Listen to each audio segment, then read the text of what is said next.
जय हिंद। स्वागत है आप सभी का आपके अपने YouTube चैनल अमृत एकेडमी पे।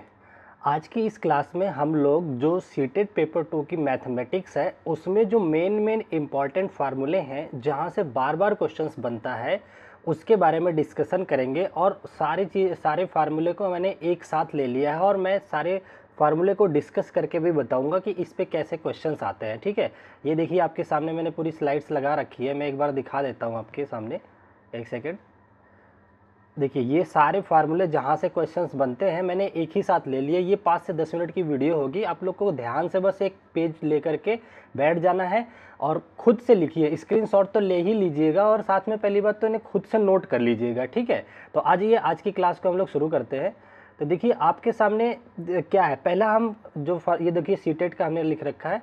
सबसे पहले ट्रायंगल से कौन से ऐसे फार्मूले हैं जो हमसे बार बार गलत होते हैं। ठीक है, देखिए पहला फार्मूला ये है कि अगर कोई भी ट्रायंगल है, ठीक है, जैसे ये ट्रायंगल ए बी सी है, तो इसमें बी और सी के बाइसेक्टर से बना जो एंगल है, यहाँ पे जो थीटा एंगल बन रहा है, ऐसे सपोज कर लो ये रहा त्रिभुज, इस वाले कोण के और इस वाले कोण के समद्विभाजक से जो कोण बना यहाँ पे थीटा, ये और इस वाले कोण का मान लो ए बी सी, इनके बीच क्या रिलेशन होता है वो यहाँ पे मैंने लिख रखा है। तो थीटा इज इक्वल टू होता है 90 प्लस a/2। ठीक है ना, ये फार्मूला आपको जरूर याद रखना है। ठीक है, तो ये कैसे याद रखोगे कि अगर कोई बाइसेक्टर से बन रहा है तो 90 प्लस a/2 हो जाएगा अंदर। और अगर यही चीज़ मान लो इस वाली लाइन को हमने इधर बढ़ा देते इधर और यहाँ पे बनाते एंगल और इनका बाइसेक्टर ये बनाते, ठीक है, और ये थीटा जो है नीचे की तरफ यहाँ पे थीटा बनता, तो ये फार्मूला हो जाता है theta is equal to 90 minus a, sorry 90 minus a/2, मैं बड़ा लिख देता हूँ, theta is equal to 90 minus a/2। ठीक है, एक तो ये फार्मूला। यहाँ से देखिए इस वाले फार्मूले से जो पहला फार्मूला है यहाँ से कई बार क्वेश्चंस आया है। ठीक है, तो एक ये फार्मूला आपको याद रखना है। दूसरा देखिए बहिष्कोण, जो एक्सटीरियर एंगल आप लोगों ने पढ़ा होगा, बाह्य कोण जिसको हिंदी में बोलते हैं।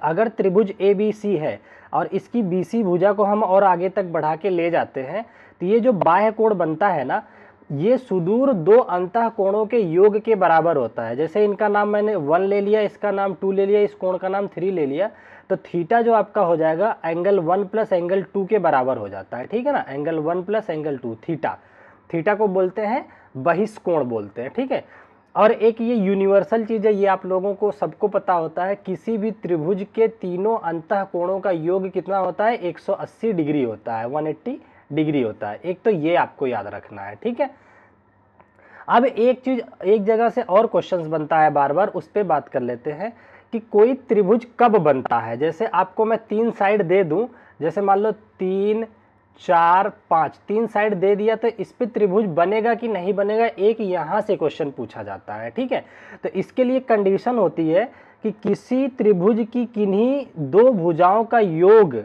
हमेशा तीसरी भुजा से बड़ी होती है। ठीक है, क्या याद रखोगे, किन्हीं भी त्रिभुज की दो भुजाओं का योग हमेशा तीसरी से बड़ी होती है, ये पहली कंडीशन होती है इसकी। दूसरी कंडीशन क्या होती है कि त्रिभुज की किन्हीं दो भुजाओं का अंतर मतलब कि डिफरेंस हमेशा तीसरी वाली भुजा से छोटी होती है। ठीक है ना, तो ये फार्मूला भी जरूर याद रखोगे, यहाँ से आपको एक ना एक क्वेश्चन जरूर मिलेगा देखने को। ठीक है, जितने प्रीवियस ईयर हम लोगों ने सॉल्व किया वहाँ पे ये क्वेश्चन देखने को मिला है। ठीक, एक तो ये हो गया।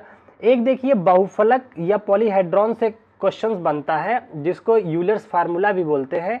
वो क्या है, देखिए अगर मान लो आपके सामने कोई भी पॉलीगन है, बहुफलक है, बहुफलक आप जानते हैं जिसमें 3 से ज़्यादा भुजाएं हो या 3 से ज़्यादा भुजा हो। ठीक है ना, जैसे मान लो ये त्रिभुज हो गया, एक बहुफलक के उसमें आता है। इसमें ये शीर्ष होता है वर्टेक्स, और ये जो होती है इनके किनारे होते हैं, एज होती हैं।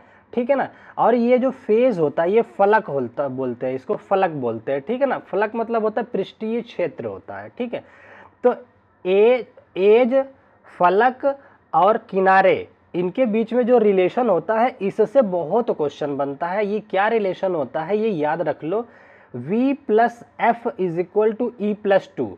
ठीक है ना, जहाँ पे v क्या है, वर्टेक्स, शीर्ष जिसको बोलते हैं वर्टेक्स, और f क्या है, फलक या फेज बोलते हैं। ई क्या है हमारा किनारा, ठीक है, यहाँ ये इक्वल का साइन है। तो फार्मूला क्या याद रखोगे आप लोग, यहाँ मैं लिख देता हूँ बड़ा बड़ा, v plus F is equal to E plus two. यहाँ से कई बार फलक और वर्टेक्स दे के एज पूछ लेता है, एज फलक दे के वर्टेक्स पूछ लेता है, यहाँ से एक क्वेश्चन आता है। मैंने वही सारे फार्मूले लिए हैं जहाँ से आप लोगों के डाउट क्रिएट होते हैं, जो बार बार भूलते हैं। एक इतने फार्मूले आपको ये याद रखने हैं। आगे आ जाइए जहाँ से क्वेश्चन बनता है। उसके बाद हमारा जो क्वेश्चन बनता है कन्ग्रुएंसी से बनता है, ठीक है ना। तो कन्ग्रुएंसी वाला मैंने यहाँ पे फिगर ले रखा है। देखिए ये 4 तरीके की कन्ग्रुएंसी से हम प्रूफ करेंगे और 5वां राइट एंगल वाला होता है। पहला देखिए, 2 त्रिभुज आपस में कन्ग्रुएंट होंगे, ठीक है ना। कन्ग्रुएंट का मतलब होता है सर्वांगसम। मैं यहाँ लिख देता हूँ सर्वांगसम, सर्वांगसम, ठीक है। इंग्लिश में तो, हिंदी में थोड़ा लिखने में दिक्कत है, कोई नहीं, सर्वांगसम समझ गए। अब 2 त्रिभुज कब सर्वांगसम होंगे उसकी कंडीशन याद रखो। पहला कि एस क्राइटेरिया होता है, 2 त्रिभुजों के तीनों साइड बराबर हो। जैसे ये वाली साइड बराबर हो गई इसके, ये वाली साइड बराबर हो गई इसके, ये वाली साइड बराबर हो गई इसके, ठीक है ना। तो साइड साइड साइड इसको बोला जाता है। इस क्राइटेरिया से ये तीनों सर्वांगसम हो गए। सर्वांगसम का मतलब अब इनका सब कुछ बराबर हो जाएगा, ये वाला कोण इसके बराबर आ जाएगा, इस तरह से पहचाना जाता है, ठीक है। मैंने पूरा चैप्टर पढ़ा रखा है, अगर कोई डाउट आता है वहां जाके देख लीजिएगा। यहाँ पे हम फार्मूला बता रहे हैं इंपॉर्टेंट वाले। दूसरी क्राइटेरिया आती है साइड एंगल साइड। एक साइड हो उसके बीच का कोण और दूसरी साइड, एक साइड मिल जाए उसके बीच का कोण दूसरी साइड, तो साइड एंगल साइड क्राइटेरिया हो गई। तीसरी क्राइटेरिया होती है हमारी एंगल साइड एंगल। एक एंगल हो फिर बीच का साइड हो फिर एंगल हो, वैसे ही इस वाले में भी मिल जाए एंगल साइड एंगल, तो इसको SAS क्राइटेरिया बोलते हैं। या फिर आपके सामने एंगल एंगल साइड मिल जाए, 2 लगातार कोण मिल जाए और एक साइड कोई सी भी, 2 लगातार कोण मिल जाए और एक साइड कोई सी भी, तो एंगल एंगल साइड क्राइटेरिया बन जाता है, ठीक है ना। उसके बाद ये RHS होता है, RHS बोलते हैं, ठीक है। RHS से कैसे प्रूफ होता है, इसमें क्या होता है, एक एंगल तो 90 डिग्री हो, दोनों त्रिभुजों में एक एंगल 90 डिग्री हो, और उनके सामने को जो हाइपोटेनियस है और इनके सामने जो हाइपोटेनियस है ये आपस में बराबर मिल जाए, कॉमन मिल जाए, ठीक है ना। और एक कोई सी भी भुजा मिल जाए, चाहे ये वाली भुजा चाहे ये वाली, इन दोनों में से कोई सी एक भुजा समान मिल जाए, तो ये RHS कन्ग्रुएंसी हो जाती है। ये याद रखोगे, कन्ग्रुएंसी वाला कंडीशन फार्मूला याद रखोगे, ठीक है। आगे आ जाओ। अब देखिए क्या है, इन्हीं फार्मूले को अगर आपको यहाँ पे डाउट आता है तो आप कहीं और से भी देख करके चीजें पढ़ना, आपको यही सारे फार्मूले हैं, ठीक है। यहीं से क्वेश्चंस बनते हैं जो मैंने आप लोगों के साथ डिस्कस किया है। अब देखिए यहाँ पे कौन कौन से पढ़ने हैं, चतुर्भुज, क्वाड्रिलेटरल से चतुर्भुज, ठीक है ना। इसका एरिया से क्वेश्चंस बनता है, डायगोनल से बनता है। एक तो देखिए स्क्वायर, स्क्वायर के चारों साइड बराबर होते हैं, तो साइड का वर्ग कर देंगे तो इसकी एरिया आ जाती है। रेक्टेंगल, आयत जिसको बोलते हैं, इसमें 2 साइड बराबर होती हैं आमने सामने की, और ये होता है, और इनके डायगोनल भी आपस में बराबर होते हैं। इसकी एरिया का फार्मूला होता है लेंथ इंटू विड्थ, लंबाई गुणा में चौड़ाई। अब देखिए ये वाला फार्मूला समलंब, जिसको हिंदी में बोलते हैं, इंग्लिश में ट्रेपीजियम बोलते हैं, यहाँ लिख देता हूँ समलंब, समलंब। ये तो घोर के पी जाइए प्लीज, आप लोगों से रिक्वेस्ट है, यहाँ से बहुत क्वेश्चन बनता है, ठीक है ना।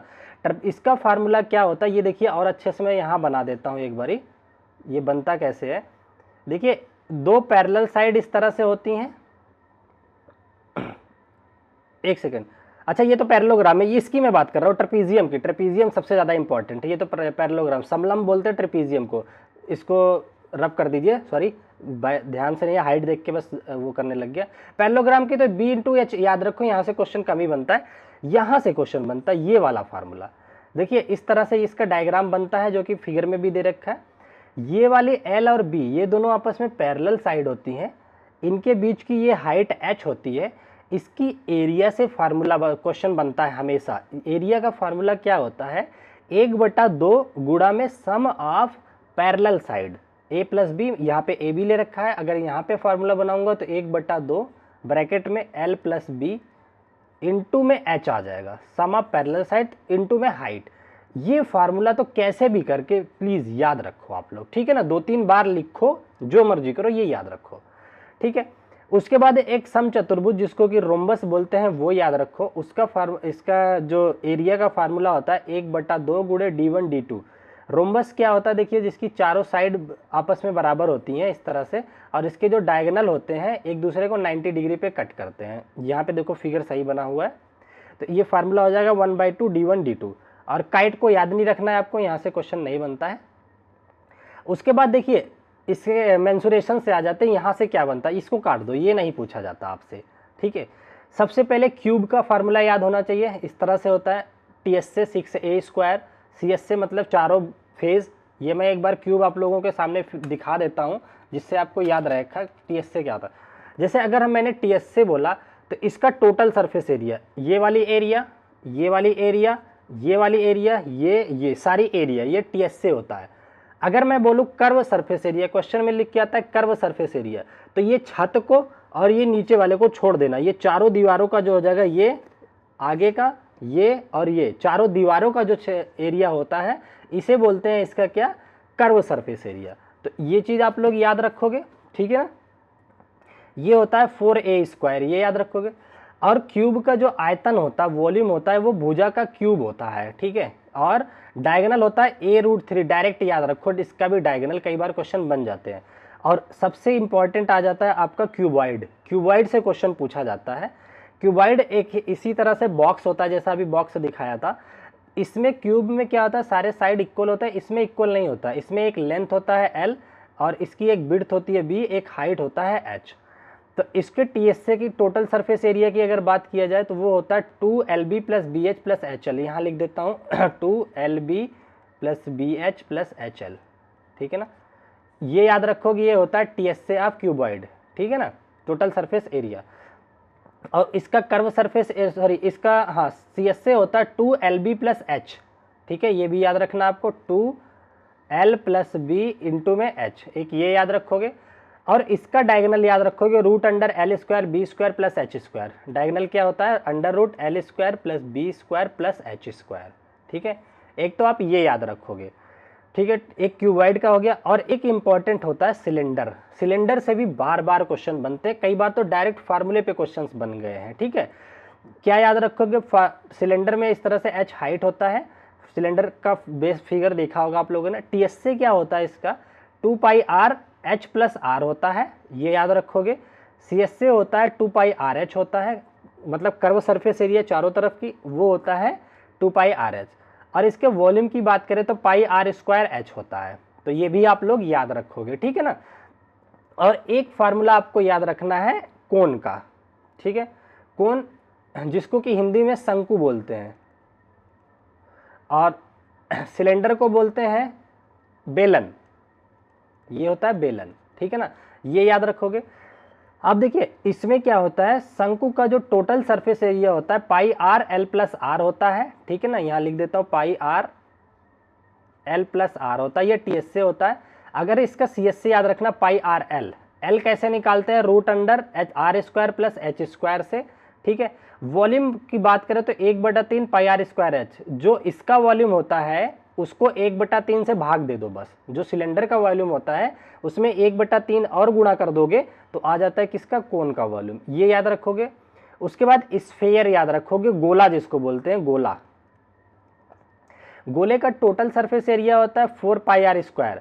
πr² होता है, जैसे ये देखिए सर्कल है ना, तो इस अगर r रेडियस है तो इसका जो फार्मूला बनता है तो πr² होता है एरिया का। और इसी तरीके से समझ लीजिए कि गोला जो होता है चारों तरफ से सर्कल है, हर तरफ से सर्कल होता है ना, बॉल जो होती है, तो 4 बार इसको लिख दो 4πr², इसकी टोटल सरफेस एरिया हो जाती है, ऐसे याद रख लोगे आप, ठीक है ना। कर्व सरफेस एरिया भी वही होता है 4πr², इसका कर्व सारी तरफ से कर्व ही होता है, बॉल जो होती है। और वॉल्यूम जरूर याद रखो 4/3 πr³, यहाँ पे क्यूब लगता है, ठीक है। इस फार्मूले में πr³ होता है, इसका वॉल्यूम याद रहेगा। अब आ जाते हैं हेमीस्फेयर। वैसे हेमीस्फेयर से क्वेश्चन पूछा नहीं गया है, स्फेयर से आया हुआ है, इसका भी याद रखो। TS से 3πr² होता है, CS से 2πr² होता है, वॉल्यूम 2/3 πr² होता है, इसी का आधा करके, ठीक है। यहाँ तक चीज़ें याद रखोगे मेंसुरेशन से बस। और इधर क्या है, इधर आपको कुछ नहीं याद रखना है, ये भी आप याद मत रखो, ठीक है। ज़्यादा आप लोगों को फार्मूला नहीं याद, जितना मैं बता रहा हूँ बस इतना आप लोग लिखते जाओ, इन्हीं को याद करना है। अब एक क्वेश्चन मीन मीडियन मोड से आता है, ठीक है ना। तो देखिए मीन मीडियन मोड में क्वेश्चन कैसे बनते हैं, नंबर आपको दे रखा होगा 1 2 3 इस तरह से बहुत सारे कोई अनग्रुप्ड डेटा दे रखा होगा, ठीक है ना। तो जब अनग्रुप्ड डेटा होता है उसका अगर मीन निकालना होता है, माध्य निकालना होता है, तो फार्मूला क्या होता है, सबको जोड़ करके, ठीक है ना, सबको जोड़ करके उसके नंबर से भाग देना होता है, x1 + x2 up to n। अगर n नंबर है तो n से भाग दे दो आप, ठीक है। एक तो ये याद रखोगे और यहां से नहीं पूछा जाता है, बस इतने से ही आपका काम चल जाएगा। अब उसके बाद मीडियन आ जाता है, ये इंपॉर्टेंट है, ठीक है। और एक बहुलक होता है जिसको बोलते हैं मोड, ठीक है ना। मोड क्या होता है, अगर मान लो जैसे मैंने लिख दिया 1 2 3 4 3 5 3, इसका मोड क्या होगा, जो सबसे ज्यादा बार रिपीट किया हो, जैसे 3 3 3 3 2-3 बार आया है ना, तो यही इसका सबसे ज्यादा बार है, तो यही इसका मोड बन जाता है। तो ये भी याद रखोगे, ठीक है। देखिए मीडियन कैसे याद रखते वो निकालते हैं, अगर देखिए जो ये नंबर है, सारे नंबर अगर आपके ऑड नंबर है, जैसे 1 2 3 4 5 6 7, 7 नंबर जो होता है ऑड होता है, तो इसका फार्मूला होता है n + 1/2th टर्म, ठीक है ना। तो n + 1/2th जो टर्म निकल करके आएगी वही टर्म की वैल्यू हो जाती है, इसकी क्या हो जाती है, मीडियन हो जाती है।